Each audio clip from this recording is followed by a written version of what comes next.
Hi everyone, we're in the beautiful city of Amsterdam at the Passenger Terminal Expo. I'm joined here by Carol Lobato, who is Deputy General Manager at Guangzhou Baiyun International Airport. Carol, thank you so much for joining me today. Thank you for having me.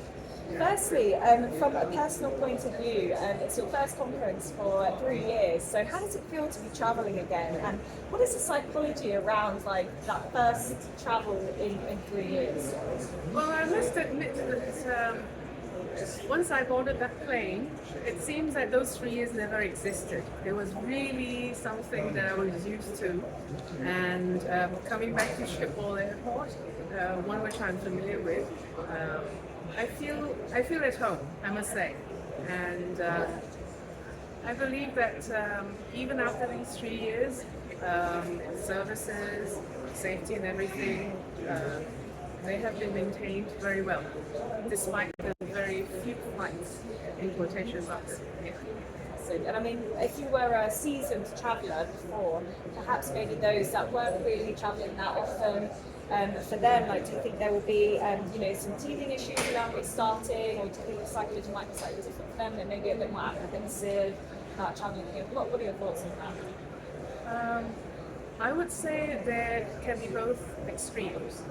Very excited, wanting to explore, and also those who are not very sure what they have to do in advance. For example, what they have to prepare before the trip.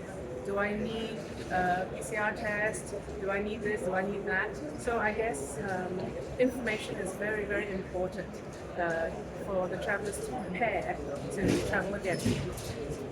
Yes, and I guess there's an element of patience, dealing with people that may, like you said, not know where to go anymore. Yes, that I think calls for the human service at the airport. We all talk about smart airports, but there are certain things that the smart airports or the technology can't do. That's human touch. And do you think when you reopen, you'll be back to the full swing of things, like operating efficiently, or do you think it may take a bit of work just to get used to the traffic again? Well, I'm proud to say that at Guangzhou Baiyun International Airport, it was back to business right on the first flight, and I'm also very happy to say that since the beginning of 2023, on the 8th of January, China opened its doors once again, and we have been the national number one until today, and not by margin, but by quite a large number of passengers. So I believe that there is a very high demand for traveling. That's number one, especially domestic market, and that really calls for a very efficient start right at the beginning. And I'm glad to say that we managed. So you've been preparing for it for a long time, so you just get the ground running. Yes and no, because the thing is, we never knew when it was going to come, and that is the problem.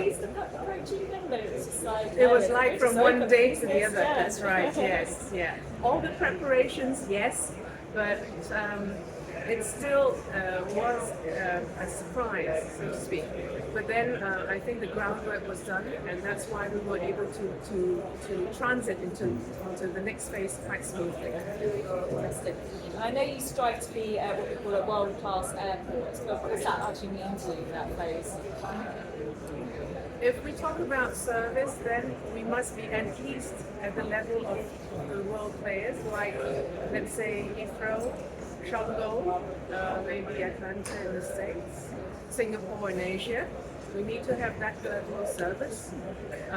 But I think what is also very important is that how we do that service, how we offer this service. Because at the end of the day, technology can be found everywhere, the same kind of technology. But what really makes the difference is us, how we serve our passengers, how we meet their needs, how we anticipate their needs. I think that's the key. Yeah.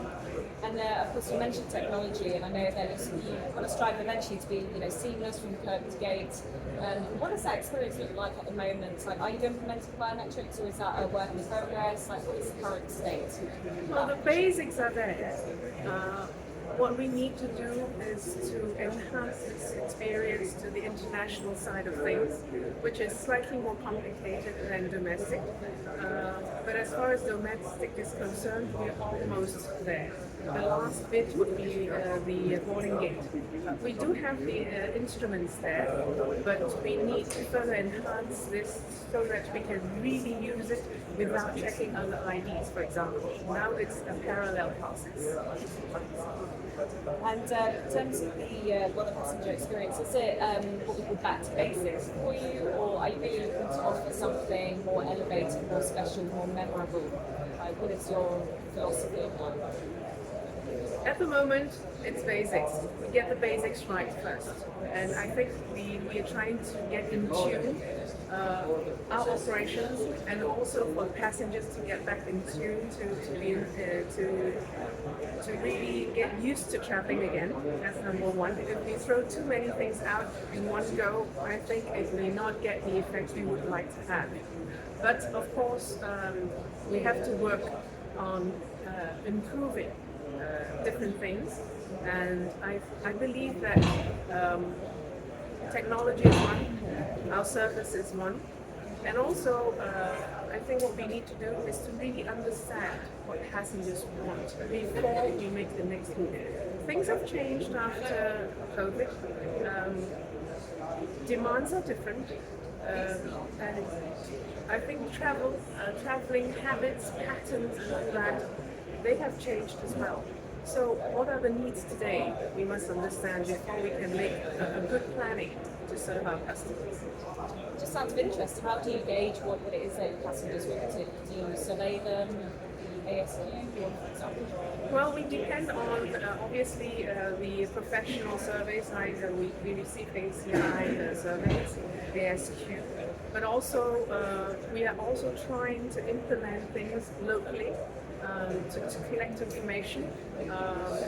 We're planning on that now, but we have not launched it yet. Do you ever personally walk the floor of the airport and speak to passengers yourself just to get that on-the-ground experience, like directly from the horse's mouth, so to speak? Yeah, almost every day we go to the terminals. We try to speak to passengers. Well, some of them are more active, others are less. But we try to pick the bits and pieces so as to put them together to see what we can do next step for passengers. Yes. And in terms of initial passenger numbers then for this year, like, do you have any projections yet you can share with us? Like, what your projections are? We believe that we will reach around 80 to 85% of 2019 level. Wow. Yes, but that's very good. Yes, but that is because we do not have our full capacity yet on the international side. As far as domestic is concerned, I think we are already in the 90% region. But for the international flights, they will be picking up very quickly in the summer season. But we do think that it will not be back to 2019 levels yet. But we're on the way. Yeah, no, everyone was talking about at the recent Roots Asia conference that I was at in Thailand. It's big news, and everyone's very excited that China is reopening. Yes, well, just a few days ago, China announced that they will be issuing the visas again. So I think that is really a sign of the recovery for the international business. Yes. Great. So, I mean, final question for you, Carol, is the future bright? Are you feeling positive, like really looking forward to? Very bright. We need to travel. Technology cannot replace human touch. This is what we always believed. Otherwise, I think aviation will stop to exist very soon. But we've seen that in the past 3 years, because we couldn't travel, we used a lot of online meetings, online engagements. But once the doors were open, we see all passengers coming back. That means they want to be physically there. So the future is bright, and I believe that for China, now that things are really back to where they should be, this development will be very, very quick. And actually, most of the analysis say that by the second half of 2024, I think aviation in general will be back to 2019 level, and then from there it will take off. Absolutely, it's in human nature to travel and to be curious and see the world, isn't it? Yes, And nothing can replace those, face-to-face That's right. I interactions, mean, we've waited for a few years to meet, but here we are. Exactly, yes.